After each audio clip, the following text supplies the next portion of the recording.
Buenos quería días, Liz. contarles cómo están.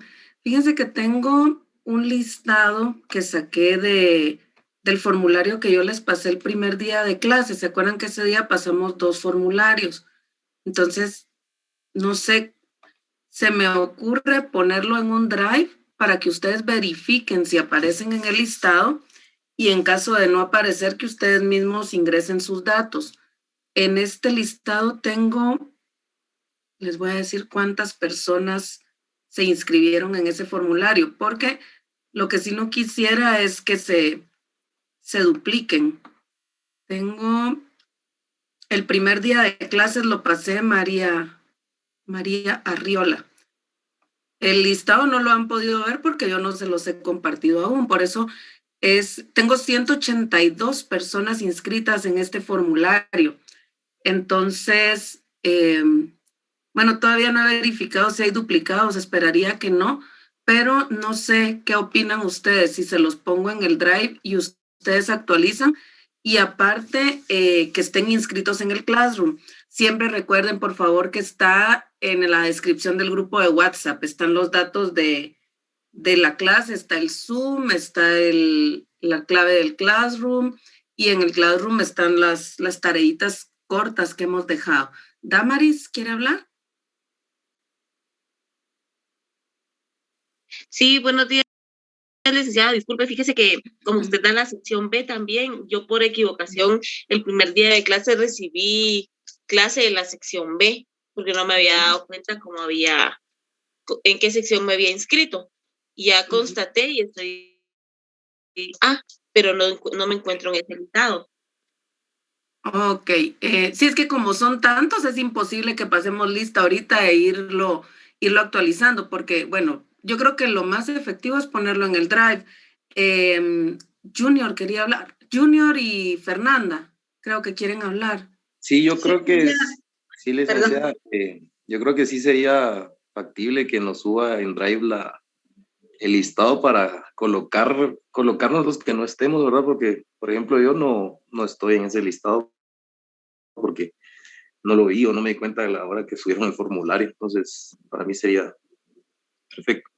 Sí, porque después el problema es para la hora de subirles notas, porque yo mis notas las llevo en esta tabla que saco de este listado, entonces necesito que estén todos y todas ahí con los nombres y apellidos como aparecen en su inscripción en la universidad. Fernanda. Sí, licenciada, buenos días. Fíjese que Dígame. en mi caso yo había tenido problemas con la asignación de esta clínica, entonces me habían asignado a otra. Hasta en la clase antepasada que me asignaron a la suya, entonces sí, seguramente yo no aparezco en el listado por esa razón. Bye. ¿Alguien más? Ángel, ¿usted quería hablar? Sí, Ligda, fíjese que pues yo creería que tal vez sí es bueno esto de subirlo al Drive y que vean quiénes están y quiénes no, y los que no estén, tal vez que se comuniquen conmigo y yo con todo gusto los agrego, porque tal vez algún compañero tal vez no sea malintencionado, sino que no sabe usar esto y nos va a borrar la base de datos de los que ya se estén agregando. Sí, sí, es que ese es un problema también, que se pueden borrar, y ese es un clavo. Es que tenemos que buscar la forma más adecuada, porque igual yo puedo abrir el formulario, puedo abrir para que lo respondan ahora, pero no quisiera que se me dupliquen, porque vieran que subir 400 notas no es una tarea fácil, y si me aparecen duplicados puede ser que una vez les ponga en la que aparece primero y luego en la segunda y qué sé yo. Usted entonces puede encargarse de eso, Sí, lo claro. ponemos en PDF Sí, para que mejor. no le puedan, lo puedan editar directamente, ¿le parece? Sí, con gusto, Ligda. Para eso estamos. Entonces, lo que voy a hacer es que se los comparto de una vez. Lo pongo aquí en el chat, y ustedes pueden bajar archivos del chat de esta cosa de Zoom. Mándelo, si gusta yo lo remito al grupo de WhatsApp. Ahorita lo voy a mandar de una vez. Solo lo voy a ordenar por número de carnet, ¿sí? Denme un segundo, lo ordeno por número de carnet y se los Se los ponemos en el WhatsApp. Vamos a ver. Esto es de la asistencia. Esto no es para asistencia, compañera. Esto es para listado de estudiantes. Necesito el listado completo y correcto de estudiantes para... Poder pasar bien la asistencia, algo así entendí. No, para poderle subir notas, que es mucho más importante. Ya entendí, gracias. Vaya. Quien tenga problemas con lo de la asistencia me puede hablar ahí en el WhatsApp. Gracias. Entonces se lo mando solo a Ángel. Se lo mando solo a usted, Ángel, y usted me hace favor de encargarse de esto. Esa es la idea. Gracias, muy amable. Ahorita mismo se lo voy a poner así, ya no tenemos. Bueno, compañeras, compañeros, hoy de lo que quiero que hablemos es del derecho a la previsión social. Como el primer día de clases, quisiera que hiciéramos un barrido por los conocimientos que ustedes ya tienen, pero como con un poquito más de profundidad. Esto va a ser de acá al primer examen parcial. Vamos a hacer exactamente lo mismo que la semana pasada. Por favor, van a subir su resumen de una página al Classroom. Al salir de la clase les voy a activar la tareita en el Classroom exactamente igual por 2 puntos. Una página escrita a mano de lo que hablemos hoy. La presentación es bastante larga y no sé si nos va a dar tiempo hoy de verla porque creo que hay que optimizar el tiempo que estamos frente a la pantalla. Entonces voy a empezar a compartir y por favor cualquier duda o cualquier comentario lo pueden hacer en forma inmediata, verbalmente mejor. Gabriel quiere hablar. Gabriel Estrada. Licenciada, disculpe, Dígame. buenos días. Una pregunta, ¿la tarea es una hoja o una página? Porque yo solo una página subí, ¿verdad? Una página está bien, claro que no van a dejar unos grandes espacios. Mire, lo importante es que ustedes hayan entrado a la clase y si no lograron entrar o si se les cortó la señal, que puedan haber visto la presentación, que se la subí el día domingo o el día lunes, creo. Se las puse en el Classroom. Entonces, igual hoy, ver los temas, que ustedes puedan hacer una revisión de la clase y una revisión de la presentación y que esto nos sirva como para fortalecer, ¿verdad? No es un ánimo de ponerlos a trabajar extra, sino es solo saber que han podido captar algo de la clase. ¿De acuerdo? De acuerdo, licenciada, muchas gracias. Vaya, el primer día de clases vimos la función jurisdiccional del Estado.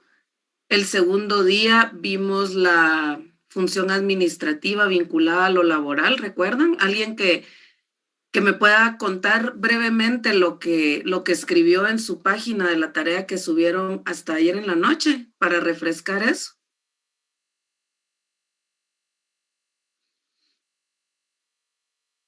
Licenciada, buenos días. Buenos días, Damaris.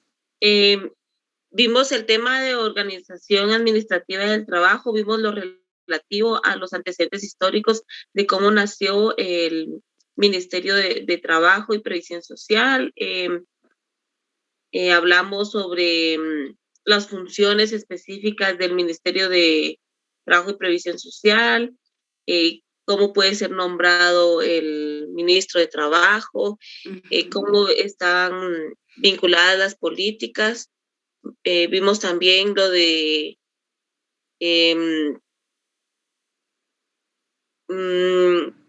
¿cómo se llama esto? La previsión social, a grosso modo, y también vimos lo que es la Inspección General del Trabajo, sus funciones principales, y me acuerdo que nos pasó un cuadrito donde cuántos inspectores de trabajo existen, cuáles son sus funciones específicas, también que ellos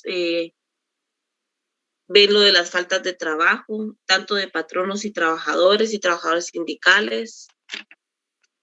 Básicamente eso fue lo que vimos. Excelente, gracias, Damaris. Pues hoy vamos a profundizar un poquito más en el derecho a la previsión social.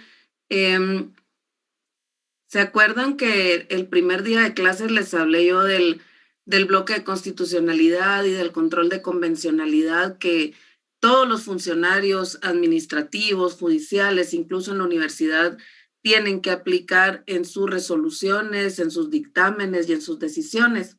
Alguien que pueda recordar un poquito de qué se trata este control de convencionalidad. A ver, voluntarios o elijo aquí de este listado.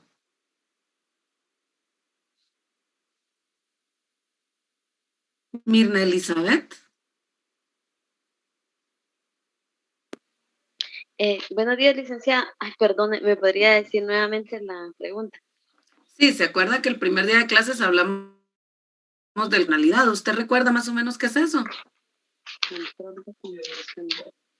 Uh-huh.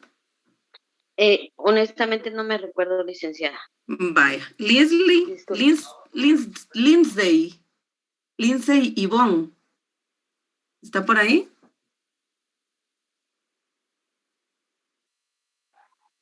Hola, buen día, licenciada. Hola, Lindsay. O Yvonne, le voy a decir mejor porque no me sale.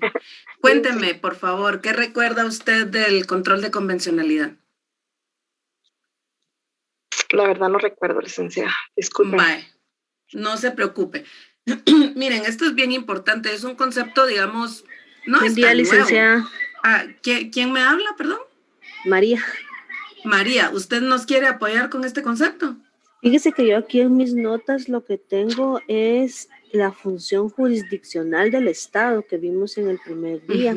Habló del derecho procesal, que es el conjunto de normas que regulan la jurisdicción del Estado, teorías que explican la función jurisdiccional del Estado, dice tutela del derecho de los particulares, actuación de la ley, aplicación de la ley a todas las personas, complemento de la legislación en la realización de intereses jurídicos, habló de algunos artículos, garantía jurisdiccional, medios de que el Estado se vale para realizar la organización jurisdiccional. Hasta ahí tengo, licenciada. Vaya, no se preocupen, miren pues, el control de convencionalidad es una obligación que tienen los estados desde que son parte del Pacto de San José, de la Convención Americana sobre Derechos Humanos. Este concepto pues se ha ido desarrollando, digamos, a partir desde que se creó la convención en 1978, Guatemala se adhirió y otra cantidad de países se adhirieron y ratificaron la convención. Y se refiere el control de convencionalidad a una obligación que tienen los estados en sus resoluciones, tanto administrativas, jurisdiccionales, de valorar o de aplicar los convenios internacionales en materia de derechos humanos. Esto se concatena, digamos, el Pacto de San José, la Convención Americana sobre Derechos Humanos, se concatena con los artículos 44 y 46 de la Constitución, que son los que abren la puerta para que ingresen a la normativa constitucional las normas de derechos humanos que superen o complementen a la Constitución en ese sentido. Entonces, el control de convencionalidad es una obligación. Es decir, cuando un juez les va a resolver, necesariamente tiene que aplicar los convenios en materia de derechos humanos. Cuando un funcionario administrativo les va a resolver, no puede basarse exclusivamente en un reglamento, en una sentencia o en la propia ley ordinaria, sino que tiene que ir a la Constitución. Y cuando vamos a la Constitución, tenemos que aplicar esos convenios y esos pactos internacionales. El bloque constitucionalidad, digamos, el control es la parte adjetiva, es la parte procesal, es la parte donde el análisis del juez o del abogado o del funcionario administrativo aplican los convenios. Y el bloque de constitucionalidad significa esa cantidad de normas, esa cantidad de leyes que integran las normas de rango constitucional. Nuestra Constitución, digamos, así en forma taxativa, establece 4 leyes de rango constitucional porque son creadas por la propia Asamblea Nacional Constituyente. Pero luego por estos artículos que integran los pactos de derechos humanos, pues también entran a formar parte del bloque de constitucionalidad los convenios en esta materia. De esa cuenta, y esto se los digo porque la previsión social es parte o es creada a partir de estos convenios y se viene desarrollando en Guatemala a partir de los gobiernos del 44 al 54, de los que hablamos hace una semana un poquito, ¿verdad? Que son los que nos dejaron estas instituciones tanto más fortalecidas del Ministerio de Trabajo, el Instituto Guatemalteco de Seguridad Social. ¿Dudas o comentarios aquí, compañeros, compañeros?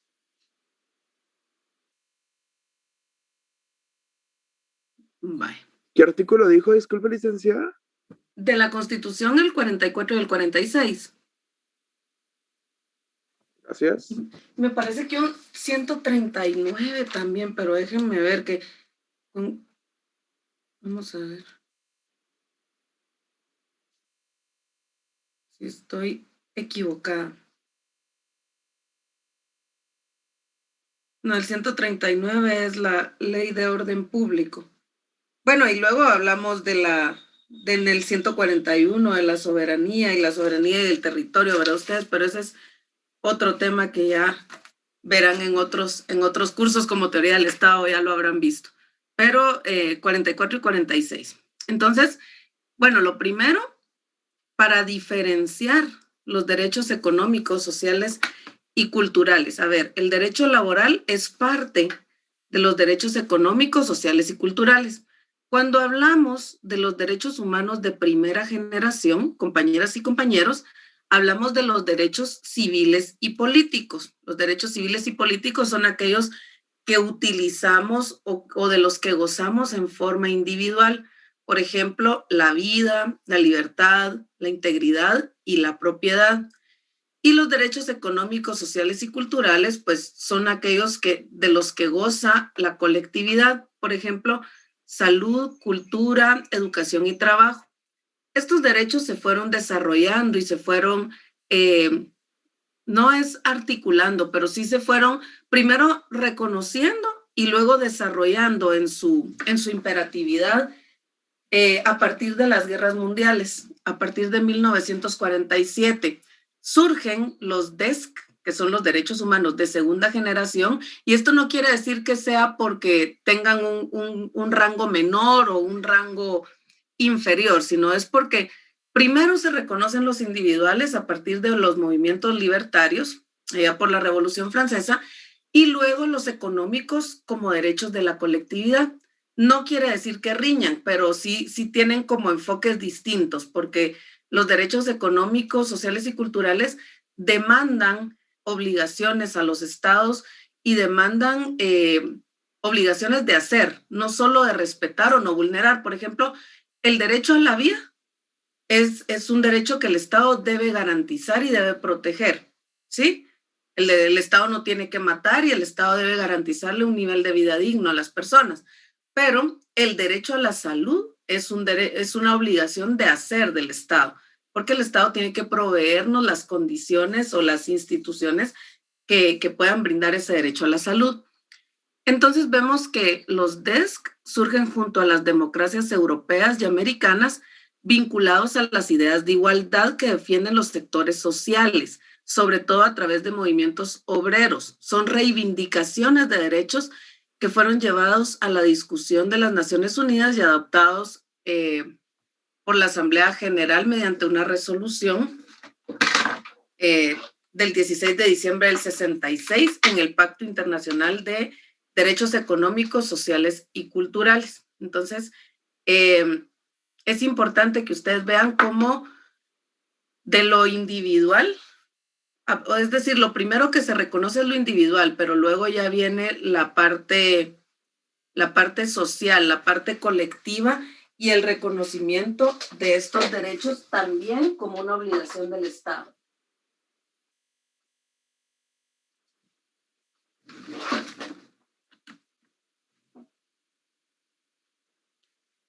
Se conocen como derechos prestacionales porque los estados tienen la obligación de respetar, además de tener la obligación de respetarlos, tienen obligaciones de hacer, es decir, generar las condiciones para su cumplimiento. ¿Y cómo se van a generar las condiciones para el cumplimiento de los DESC? Pues a través de medidas legislativas y medidas administrativas. El Estado no puede limitarse solo a respetarlos o no vulnerarlos, sino que tiene que proveerlos y garantizarlos. Por ejemplo, a través de la implementación de la educación gratuita y obligatoria o servicios de salud. Ahora díganme ustedes, ¿cómo creen ustedes? A ver, partiendo del primer párrafo de la diapositiva que tenemos en pantalla, una norma legislativa que regula y promueve el derecho al trabajo, a la sindicalización y a la huelga puede ser, obviamente, el Código de Trabajo, pero una disposición administrativa o una acción, digamos, más ejecutiva para que logremos ejercer esos derechos, ¿cuál puede ser? ¿Algún ejemplo que se les ocurra?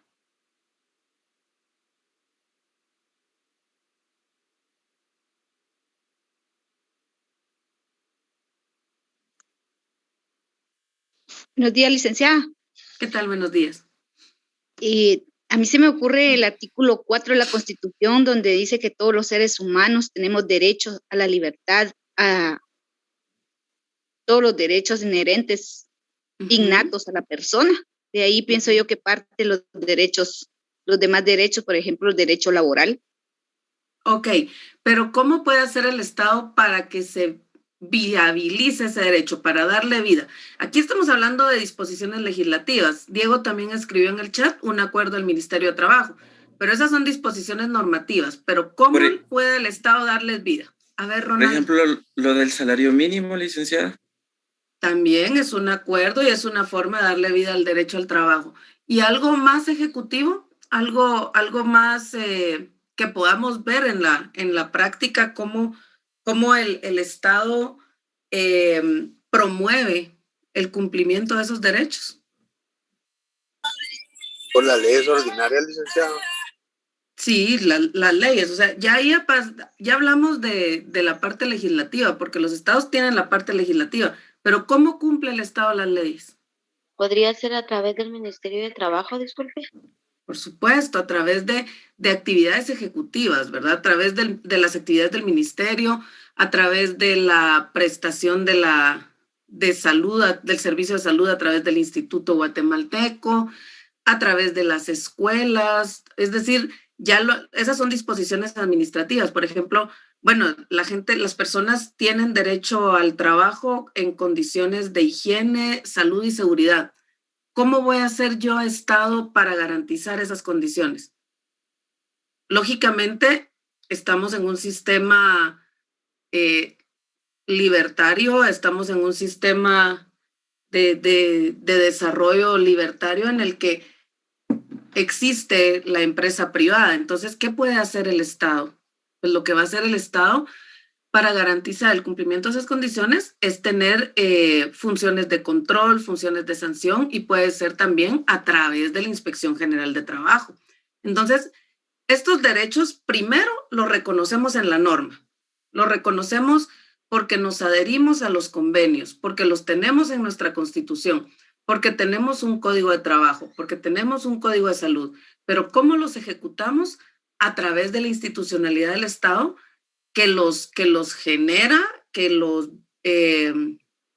garantiza y los inspecciona, es decir, mantiene una fiscalización sobre el cumplimiento de esos derechos y esas condiciones. Quizás la forma más tangible, como lo podemos ver, es a través de los hospitales, de la seguridad social, de la educación, etc. No vamos a hablar de las condiciones en que los tenemos en Guatemala porque son un tanto precarias, sino hablemos del deber ser. Hablamos de cómo debería el Estado cumplir con esas obligaciones. Primero reconociéndolas en ley y luego cumpliendo la ley. ¿Sí?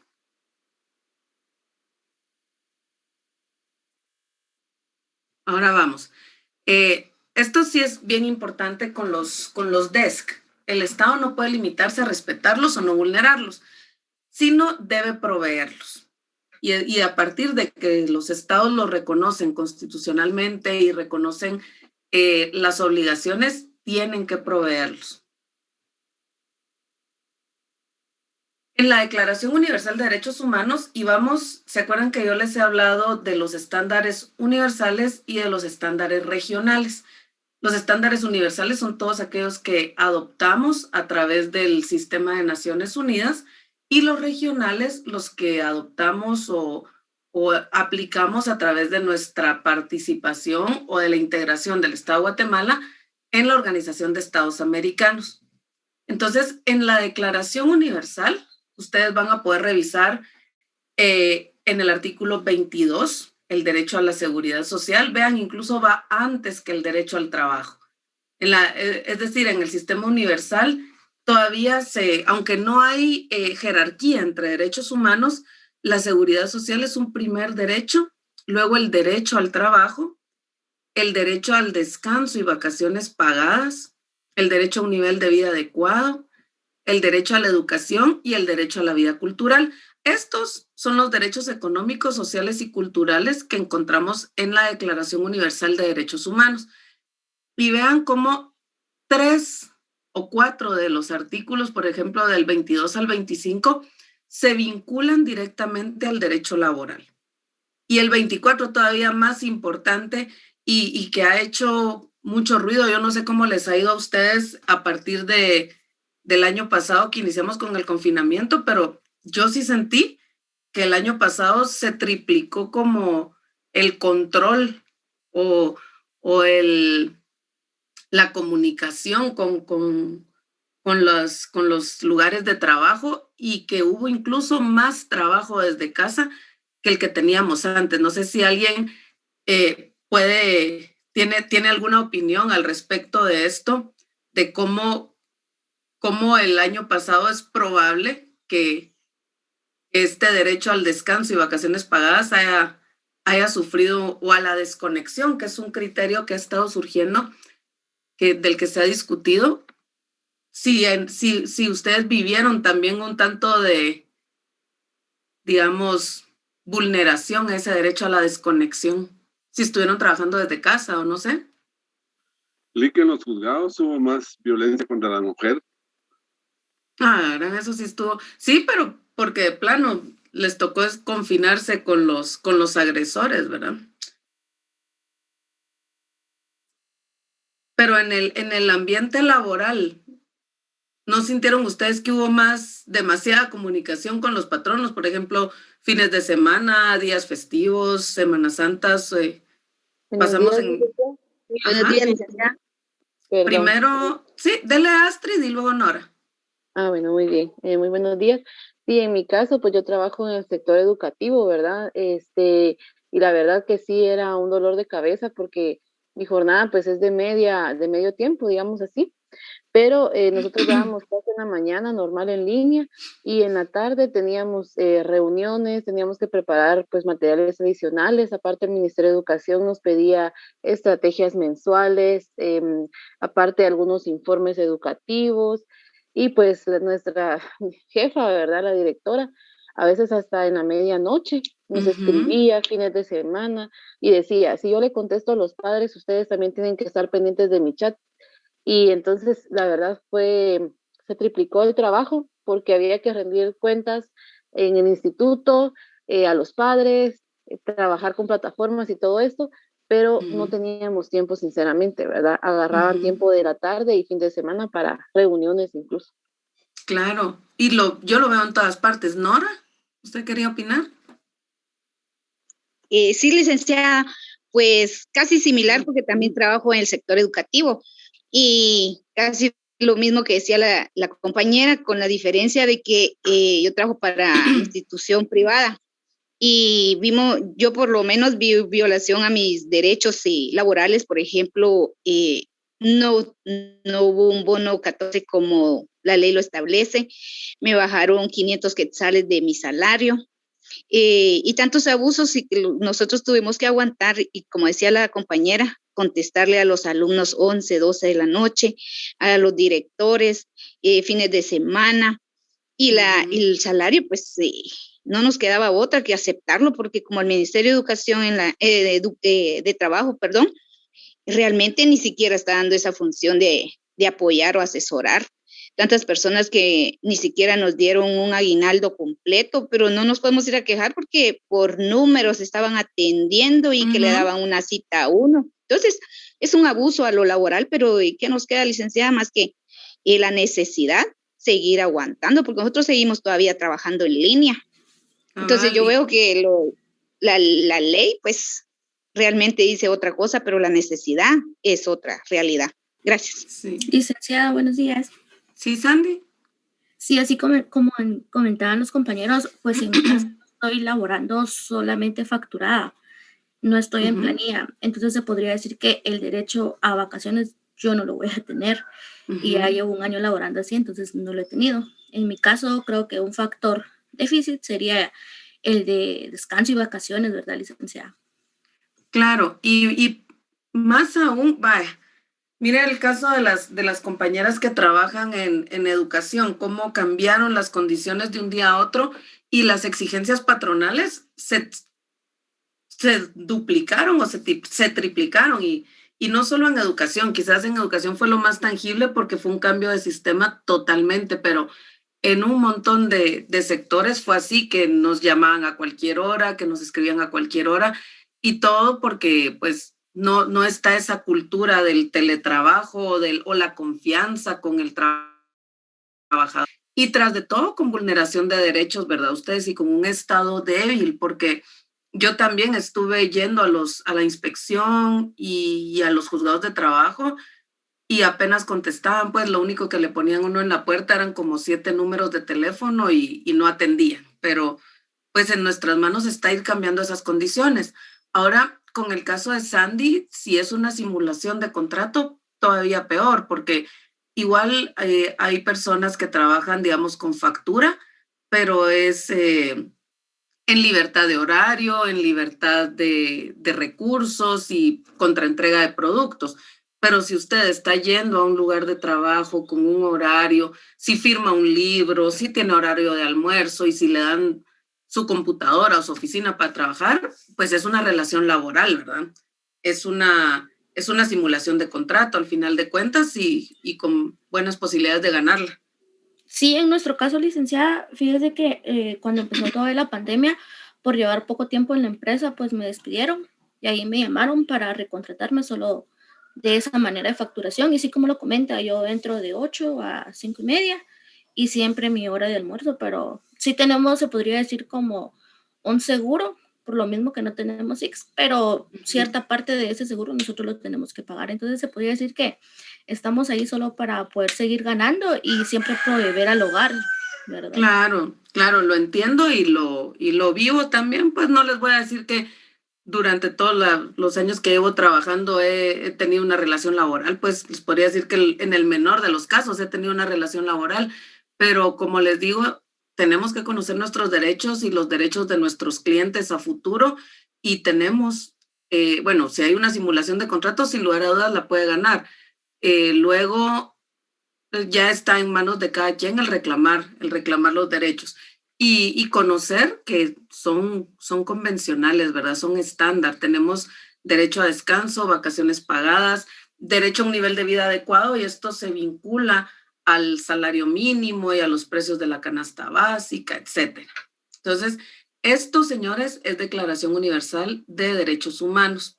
Luego, veamos el Pacto Internacional de Derechos Económicos, Sociales y Culturales, que también desarrolla el derecho al trabajo. En su artículo 7 establece y desarrolla lo relativo a las condiciones adecuadas de trabajo y nivel de vida. Como es más específico, digamos, la declaración es así como bien plana y es lo que es, ¿verdad? Una declaración. Yo quiero que ustedes también se queden con la diferencia entre una norma declarativa y una norma constitutiva o una norma imperativa. La norma declarativa es la que le dice, sí, usted tiene derecho a tal cosa, pero no le dice cómo lo va a ejercer ni quién es el obligado. En cambio, una norma imperativa ya le establece sujetos, digamos, activo y pasivo, le establece quién tiene la obligación de hacer y quién va a ser el beneficiado con esa norma. Entonces, la declaración, pues, lógicamente tiene esa característica, es abierta y le dice, tiene tales derechos, pero ya los pactos, ya las leyes ordinarias, ya el código, le dicen quién va a ser el obligado a cumplirla. Entonces, el Pacto Internacional de Derechos Económicos ya establece el derecho a sindicalización y huelga y la obligación de los estados a la seguridad social. Todo lo que la seguridad social engloba, ¿verdad? Desde la salud ocupacional hasta la rehabilitación, la maternidad, vejez, etcétera, que ya vamos a ir viendo. Entonces, recuerden cuando hagan sus demandas, cuando hagan sus peticiones, que también tenemos el Pacto Internacional de Derechos Económicos, Sociales y Culturales, y que es parte de nuestras normas de rango constitucional. Y ahora nos pasamos a los regionales, ¿sí?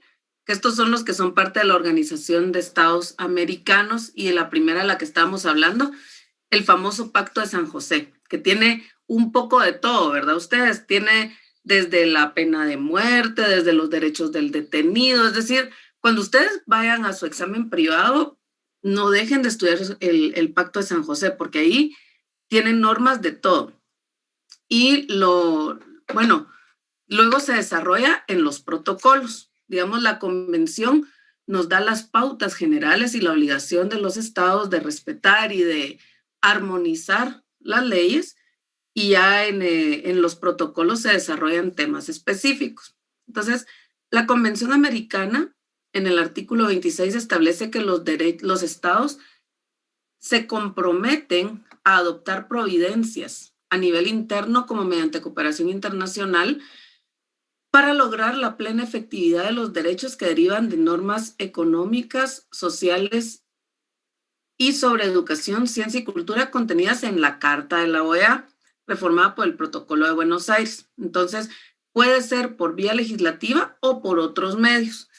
Entonces, hablamos acá también de derechos económicos, sociales y culturales establecidos en la Carta de la organización, que la Carta viene siendo la Declaración de Derechos.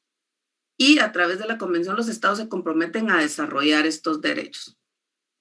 El protocolo adicional, entonces les decía que la Convención es como lo más general, surge a través de la Carta de la OEA, que es la declarativa, y la parte, digamos, más ejecutiva o más procesal se encuentra en los protocolos adicionales. Entonces, en el derecho laboral, ojo con esto, a nivel regional lo que ustedes van a aplicar es el protocolo adicional a la Convención sobre Derechos Humanos, que establece la obligación para los estados de adoptar medidas administrativas y legislativas que desarrollen, y acá vemos, acá les puse solo los DESC, ¿verdad? El derecho al trabajo, el derecho a condiciones dignas y equitativas para el trabajador, el derecho y garantía de sindicalización, los derechos a la salud, educación y medio ambiente sano, derechos y medidas de protección a la familia y la niñez, y la protección de las personas con discapacidad. Entonces, vean cómo estos compromisos no surgen, o estas obligaciones de los estados no se limitan al artículo 102 de la Constitución o al artículo 100, sino que hay, digamos, compromisos adquiridos a nivel internacional de que el Estado de Guatemala tiene que cumplir y tiene que proteger estos derechos. ¿Preguntas o comentarios hasta acá? Licenciada, buenos días. Buenos días.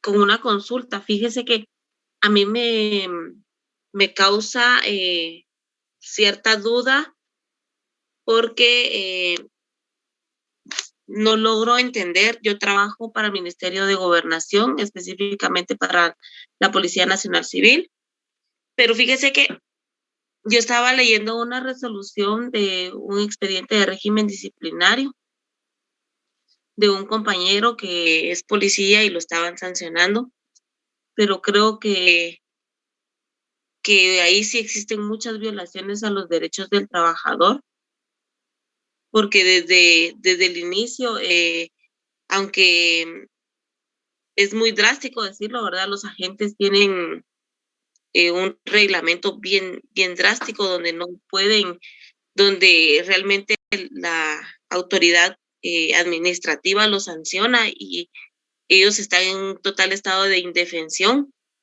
Ahorita actualmente ellos, algunos hicieron su solicitud para estudios, ellos tienen derecho de estudiar también, la ley de la policía les da ese derecho, pero resulta que administrativamente hablando, a ellos les están suspendiendo descansos y permisos constantemente. Desde que inició la pandemia, ellos constantemente, uno ve oficios, se informa al personal operativo que a partir del día de hoy, de las 12 horas, se les suspenden descansos hasta nueva orden. Y ellos no tienen ningún incentivo adicional, no tienen mejoras en sus condiciones de trabajo por lo mismo, porque ellos no tienen derecho a la sindicalización. ¿Qué vía puede tomar directamente si se forma un comité ad hoc? ¿Qué vía puede tomar para no tener represalias? Sí, a ver, estos son casos especiales porque, digamos, los trabajadores, las personas que trabajan en el sistema de salud o en el sistema de seguridad del Estado tienen un régimen especial. Me parece que sí es posible demandar condiciones adecuadas de trabajo y que respeten los derechos independientemente del régimen especial, que el régimen especial debería operar únicamente en condiciones de emergencia, ¿verdad? En condiciones donde está en riesgo la salud, la seguridad de la mayoría de la población, etcétera, porque sí tienen su régimen especial, pero esto no quiere decir que dejen de gozar de sus derechos. Entonces, no sé si existirá alguna asociación, porque como tienen limitado su derecho a la sindicalización, podría ser a través de una asociación o incluso a través de la Procuraduría de Derechos Humanos, que es bastante débil, yo lo sé, y sé que sus resoluciones no son vinculantes, sino que son llamados de conciencia, pero puede servir para promover ante la Inspección General de Trabajo y eventualmente a los tribunales la mejora de las condiciones y la no vulneración de derechos de las personas que trabajan en la policía, porque sí tiene razón usted, allí no hay, ¿cómo le dicen? Estar de apresto, ¿verdad? No hay vacaciones, no hay feriados y es una situación grave. Creo que la palabra que usted utilizó de comité ad hoc podría utilizarse y también el derecho de asociación, porque la asociación sí no tiene límite. Está en el 35 de la Constit, creo, o por ahí, 34, 35, podría ser por ahí. Gracias, Damaris, por el ejemplo. Gracias, licenciada. Sí, porque a mí me sonó algo extraño porque hay una compañera que me estaba comentando, yo salí de vacaciones y luego, ¿y usted por qué no salió de vacaciones? Fíjese que desde diciembre suspendieron descansos, vacaciones, reanudaron los descansos continuados, pero las vacaciones no las han dado. Y estamos hasta en el mes de marzo y actualmente no tienen vacaciones.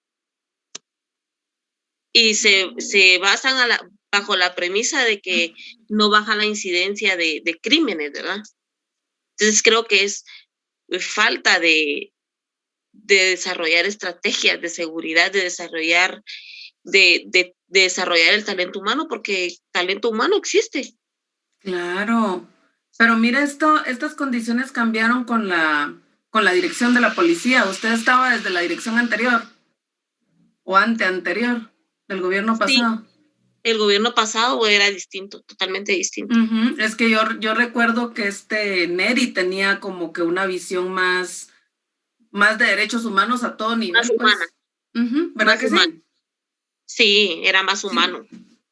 Sí, creo que hacen caja de resonancia del gobierno y del ministro y luego el director. Ustedes es una situación grave y lo peor es que cuando vamos a armar acciones o denuncias, no encontramos eco porque son los mismos los que van resolviendo. Entonces, al final de cuentas, estos casos tienen que llegar a la Corte Interamericana para que el Estado empiece a cumplir los compromisos. Pero sí entiendo su punto y gracias por ponerlo sobre la mesa, porque como les digo, en nuestras manos está quizás no hoy, quizás no mañana, pero sí ir cambiando estas condiciones, porque pues todos somos seres humanos y tenemos estos derechos.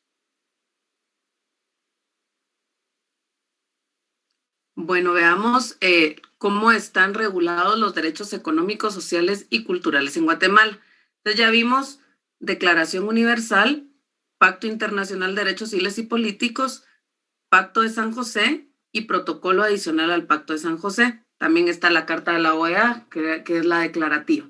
Entonces, ahora vamos a Guatemala. En Guatemala, los derechos económicos, sociales y culturales, pues como les decía la vez pasada, iniciaron a la discusión o se desarrollaron a partir de los gobiernos revolucionarios entre el 44 y 54, que fundaron las bases para el reconocimiento y protección de este tipo de derechos. Es coincidente con el surgimiento, digamos, a nivel mundial de las declaraciones. Vieron que al principio de la presentación vimos que en las revoluciones europeas, también por ahí de 1947, las dos guerras mundiales fue que se fueron desarrollando. ¿Por qué se desarrollan a partir de las guerras mundiales? Pues porque se ve las carencias, se ve las diferencias, se ve la desigualdad, se ve la falta que hace para empezar, el derecho a la salud, digamos, durante las guerras mundiales, el derecho internacional humanitario se vuelca sobre las necesidades en salud, en educación, en trabajo, y es a partir de las guerras que se van reestructurando. Entonces, igual es como una tendencia universal, y acá en Guatemala, pues se sientan las bases a partir de estos dos gobiernos revolucionarios, y están en la Constitución del 45. La Constitución del 45 es como la más de avanzada, no digamos la más avanzada, pero sí es el antecedente más directo a la que tenemos ahora, que es del 85, y que se reconoce por sus avances en la protección de los derechos sociales y culturales. Si no estoy mal, es en la Constitución del 45 donde surgen por primera vez, donde se desarrolla por primera vez ese artículo 102 de la Constitución. Quizás no con el mismo número, pero si no estoy mal, y ustedes si tienen el tiempo de revisar el digesto constitucional, lo pueden ver, es a partir de la del 45 que surgen los antecedentes, que después ya en la del 85 se retoman y quizás se desarrollan un poquito más, pero en la del 45 es por primera vez donde se regulan lo que contienen los artículos 101 y 102 de la Constitución. A ver, la Corte de Constitucionalidad, ¿qué nos dice? Sobre los derechos humanos, la Corte ha afirmado que la discusión sobre su alcance tiene en el plano teórico diversos enfoques, atendiendo no solo a su desarrollo histórico, sino a la valoración que tienen en cada sistema político o ideológico. Se reconoce en su evolución una primera generación, ¿recuerdan ustedes?, de las libertades del individuo frente a la injerencia del Estado. Esto es un expediente de la Corte de Constitucionalidad, el 1205-2008. Entonces, la propia Corte nos habla de los derechos de primera y segunda generación, y vean cómo lo describe la Corte. Constituyen demandas dirigidas contra el Estado para obtener servicios o beneficios. Estos son los prestacionales. Y también, entonces estos derechos prestacionales son el trabajo, la salud y la educación. Y la tercera generación son los llamados derechos a la solidaridad. Entonces, este parrafito o estos llamados los encuentran en la Constitución que les compartí, en la Constitución comentada que tienen ahí en su página del Classroom, y ahí lo pueden ver. Pero, pues, creo que es importante que ya vayamos diferenciando. Yo sé que ustedes ya llevaron su curso de Derechos Humanos, pero sí es importante que tengan esa claridad, ¿verdad? Todo esto no es solo para que lo vean hoy en clase o para que lo usen en el examen, sino cuando ustedes hagan sus argumentos ante un juez y le reclamen con base en pactos y con base en bloque de constitucionalidad, y el juez les quiere resolver solo con base en un reglamento, créanme que van a encontrar una respuesta satisfactoria a sus peticiones. Constituyen pretensiones, o sea, que encierran prestaciones que individual o colectivamente se pueden exigir al Estado. Hablamos entonces de salud, de educación, son exigencias y son obligaciones de hacer que tiene el Estado. Y vean, dice la misma Corte de Constitucionalidad que para cumplir con esas exigencias equivale a desarrollar aspiraciones a través de la legislación positiva, es decir, primero se va a llevar al plano normativo y luego se va a llevar al plano ejecutivo.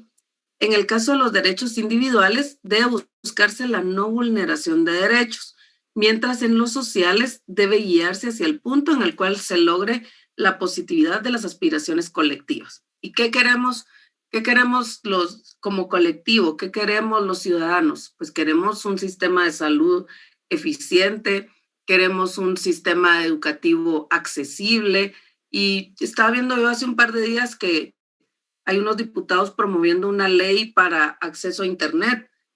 Digamos, es cómo ha garantizado el Estado de Guatemala el derecho a la educación durante la pandemia. Y veo que hay niños que ya están yendo a estudiar y que están en riesgo, ¿verdad? Entonces, estas normas progresistas pues van a eso, ¿verdad? Van a buscar que se logre la positividad de las aspiraciones colectivas. Licenciada, perdone. ¿Sí? Sí, con respecto a ese tema que se estaba comentando, sí es bueno que creen leyes para beneficio, en todo caso, de los niños, la educación, pero yo siento que todo tiene un trasfondo porque están pidiendo beneficio para ellos mismos también, pues, porque no solo ubican a los niños, a los maestros, pues, ni a los maestros, no sé si metieron en esa ley para que les puedan tener internet gratis, ¿verdad? Porque los maestros también pagan de sus bolsillos, sino que ellos mismos de dentro del Estado, pues también están pidiendo ese beneficio. Entonces sí me quedé pensando ahorita que lo mencionó, que no es solamente para el beneficio a una educación, sino para ellos mismos también a la larga. Claro, claro. Sí, miren, el problema de las leyes es como aquellas sentencias inejecutables, ¿verdad? Si no, pero sí, definitivamente tiene que existir una ley. Tiene que estar en la ley, y a partir de la ley ya van nuestras exigencias de cumplimiento. Si no está en ley, no lo podemos hacer cumplir. Por ejemplo, los juicios de alimentos. Ustedes saben que en un juicio de alimentos en derecho de familia, si no está, primero declarada la filiación. Si no está declarada la filiación, no se puede exigir los alimentos. Y si no hay una sentencia o un convenio previo donde se fija la pensión, no se puede ejecutar la pensión. Lo mismo nos pasa con las leyes. Tenemos que impulsar que se reconozca la obligación, por ejemplo, de las empresas de telefonía o de los proveedores de Internet, que se reconozca esa obligación de por lo menos liberar, no digo que nos den todo el Internet gratis, pero que se liberara alguna plataforma para el Mineduc, otra para la Universidad de San Carlos, y que las podamos utilizar, aunque no, pues que no incluya Netflix, YouTube y todas esas cosas, pero que sirvan para recibir clases a distancia. Si no está en una ley, no se puede ejecutar. Y bueno, del contenido, la verdad no lo he revisado a profundidad, pero pues hay que ver qué se puede mejorar y qué se puede incluso llegar a reformar. A veces es necesario poner sobre la mesa los temas y ya en el camino se van componiendo. Igual el proceso de formación de la ley no es tan inmediato como para decir que así va a pasar la ley, pero sí es un tema delicado y es parte del cumplimiento que debe dar el Estado a los DESC. Vaya, entonces vimos que deben desarrollarse en legislación positiva y en derechos individuales debe buscarse la no vulneración. Ahora vamos a la seguridad o previsión social. La protección que la sociedad proporciona a sus miembros mediante una serie, ¿qué es la previsión social? Es la protección que la sociedad proporciona a sus miembros a través de una serie de medidas públicas contra las privaciones económicas y sociales que, de no ser así, ocasionarían la desaparición o una fuerte reducción de los ingresos por causa de enfermedad, maternidad, accidente de trabajo o enfermedad laboral, desempleo, invalidez, vejez y muerte, y también una protección en forma de asistencia médica y de ayuda a las familias con hijos. Entonces, este es un concepto de la previsión social. Quiero ver. Es una forma de protección que el Estado debe proporcionar a sus miembros o que la sociedad proporciona, porque también la previsión social se puede ejecutar o puede materializarse a través de acciones comunitarias, a través de la solidaridad entre las mismas comunidades, ¿verdad? Ustedes, por ejemplo, en el caso de las familias de Comitancillo, en el caso de los familiares de las personas que fueron masacradas allá en Tamaulipas, México, los migrantes, la misma comunidad, digamos, hay un señor que yo tuve conocimiento por razón de mi trabajo, que es padre de una de las víctimas, y dice, tengo un mes de no salir a trabajar. O sea, el señor está súper afectado, está endeudado, ustedes saben todo lo que conlleva la migración, ¿verdad? Que no es solo que se van, ¿verdad? Sino que ya empeñaron lo que tenían o hipotecaron sus terrenos, etcétera. Entonces, la misma comunidad le ha llevado comida, le han ayudado con sus siembras mientras él no ha podido salir a trabajar, o le han, digamos, le han promovido o le han buscado apoyos de la municipalidad, pero su misma comunidad. Pues acá hablamos, es una protección que la sociedad proporciona a sus miembros.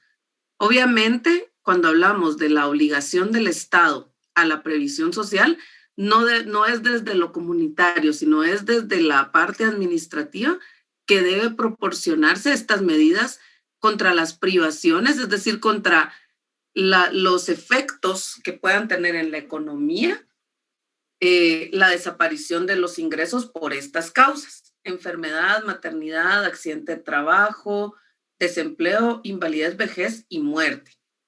Si lo vemos desde el plano social, lo podemos ver así como aislado, como lo comunitario, pero si lo vemos desde el plano estatal, es obligación del Estado proveernos esa seguridad social. Y pues, como les decía, viene desde convenios y pactos universales en la Constitución, en el artículo 100, ¿verdad ustedes? Y tiene sus principios. El primer principio es el de la universalidad. Y vean ustedes esto. Todas las personas deben de participar de los beneficios del sistema de seguridad social. Acá en Guatemala, lamentablemente, solo quienes contribuimos al IX o quienes contribuyen al IX pueden gozar de estos derechos, ¿verdad? De la seguridad social. En otros países más desarrollados, ustedes ven que las personas que no tienen trabajo tienen derecho a subsidios del Estado, etcétera, siempre probando por qué es la razón por la que no tienen trabajo, ¿verdad? Pero el principio de universalidad dice que todas las personas deben participar y gozar de los beneficios del sistema de seguridad social.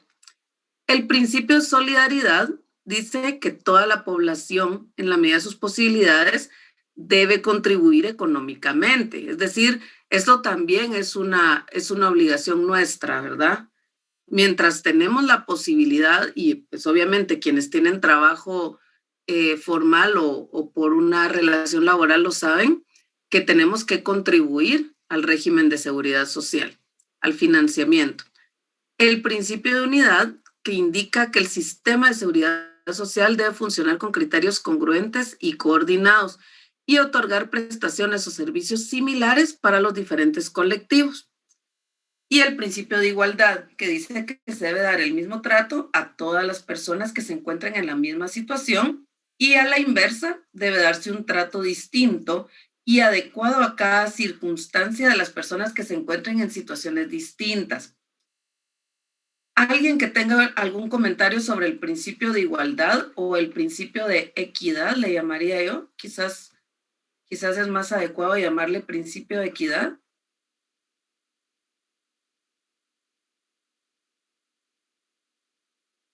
igualdad para iguales y desigualdad para desiguales, ¿verdad? Ustedes, la idea es que todos puedan estar a un mismo nivel en el goce de los derechos humanos. ¿Preguntas o comentarios aquí, compañeras, compañeros?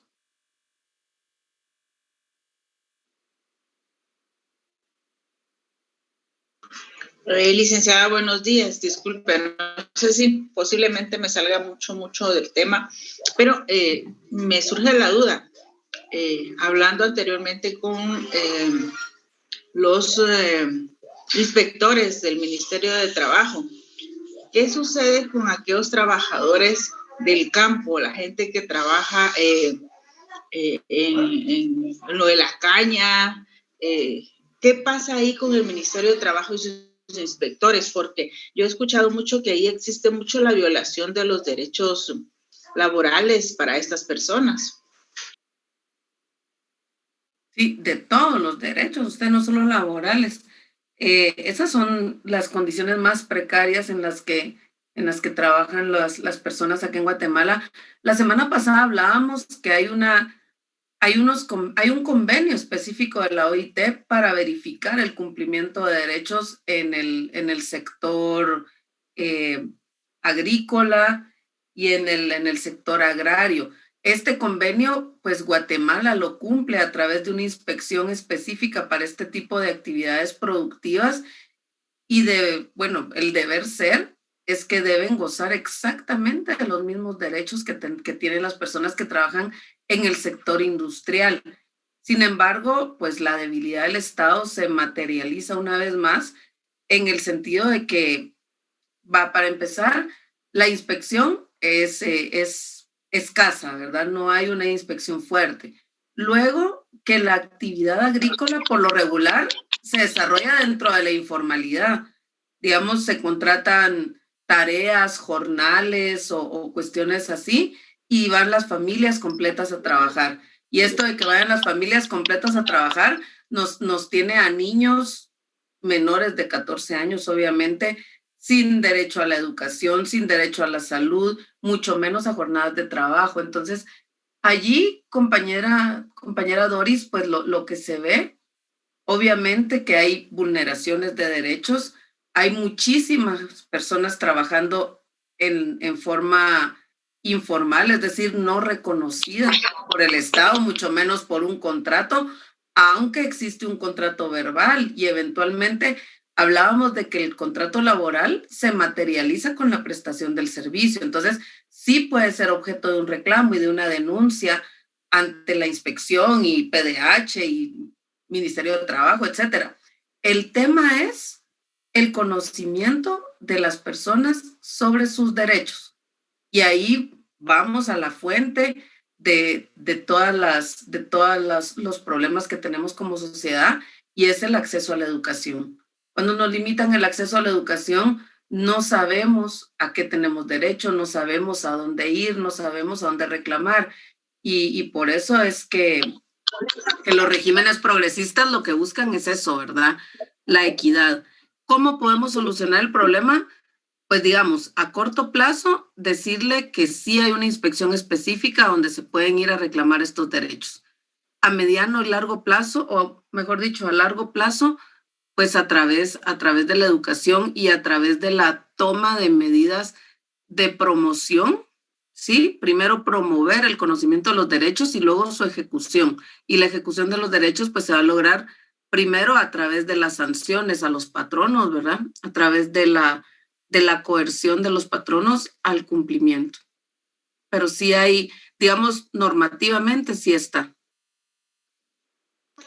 Sí, licenciada, muy de acuerdo. Dice Licky cuando... Muchas gracias.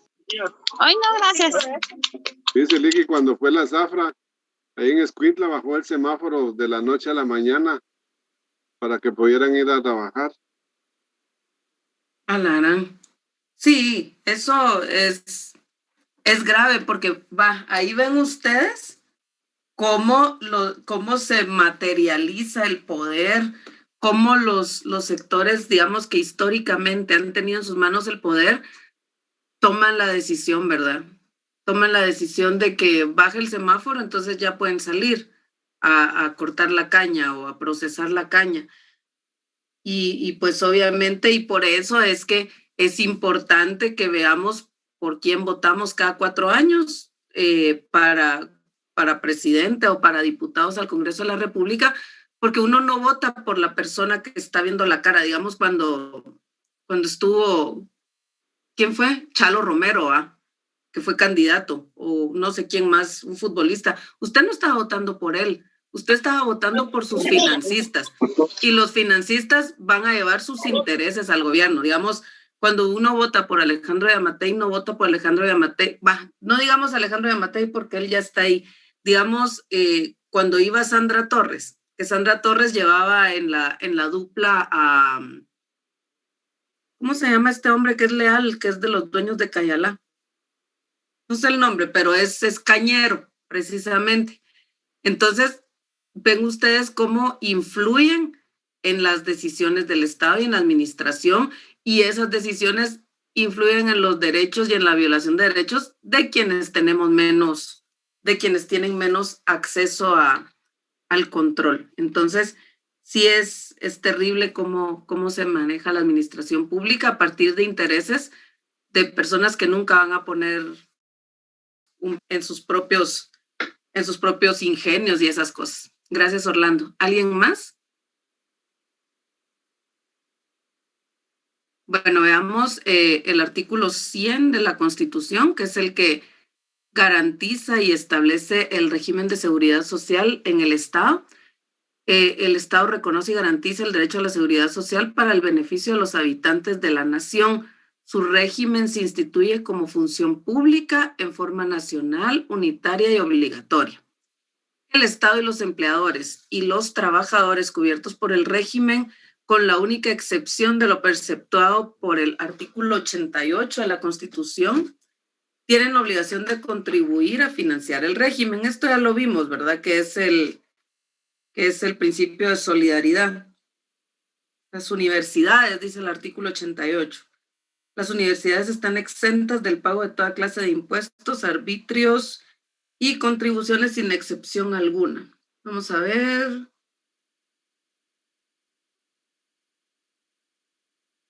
Solo eso dice el artículo de interesante, pero esos son los que están exentos de la contribución a este régimen, a financiar el régimen de seguridad social del Estado. Entonces, bueno, yo creo que nos vamos a ir quedando por acá. No quiero recargarlos muchísimo con información, y vamos a hablar del Instituto Guatemalteco de Seguridad Social la semana próxima. Si tienen dudas o comentarios hasta aquí, compañeras, compañeros.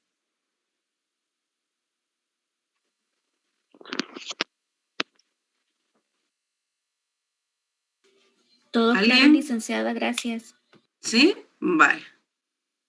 ¿Todo sí, bien? Licenciada, le agradezco mucho por sus explicaciones muy claras, muy bonito. Realmente me gusta mucho su clase. Gracias, licenciada. Gracias, Doris. Sí, Evelyn, hay que hacer un pequeño resumen de lo que hablamos hoy. Digamos, sus notas que haya tomado sobre la presentación, pues pasarlas a una hojita, una página, puede ser una hoja, lo que ustedes consideren a mano. Yo lo voy a poner ahorita en el Classroom, ¿sí? Y por ahí nos vemos la próxima semana con lo del Instituto Guatemalteco de Seguridad Social. Gracias, licenciada. Gracias, licenciada. Feliz fin de semana. Feliz fin de semana, licenciada. Gracias, licenciada. Feliz día. Buen día. Gracias. Buen día, licenciada. Gracias, feliz día.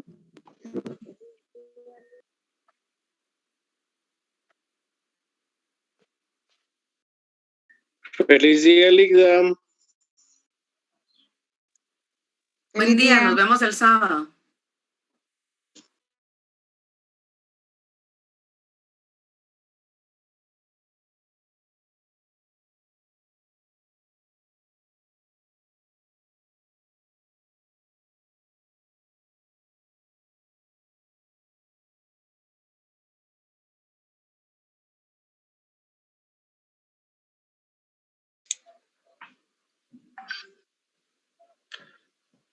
Ligda, ¿Qué manda? fíjese que 9 compañeros, creo que ahorita me está escribiendo alguien más. 9 compañeros son los que hacían falta. Ya los tengo agregados. Creo que voy a dar el fin de semana para que se comuniquen conmigo. Ah, buenísimo. Se lo envío cuando ya lo tenga listo. Vaya, le agradezco mucho. Está Siempre en bien. Excel, ¿verdad? Sí. Vaya, gracias. Mira, usted no tiene calendario todavía de exámenes de la clínica. No. Voy a consultar, pero no nos han dado mayor información. Vaya, Tampoco sí. lo de la papelería ni nada. Híjole. Bueno, si sabe algo me avisa, porque ahorita nos quedan 2 clases antes de la huelga, ¿verdad? Sí. Vaya, buenísimo. Gracias, Ángelo. Ahí Ligda, que tenga nos buen hablamos día. por el WhatsApp. Sí, Buen sí. día, muy Claro. amable. Bye. Bye.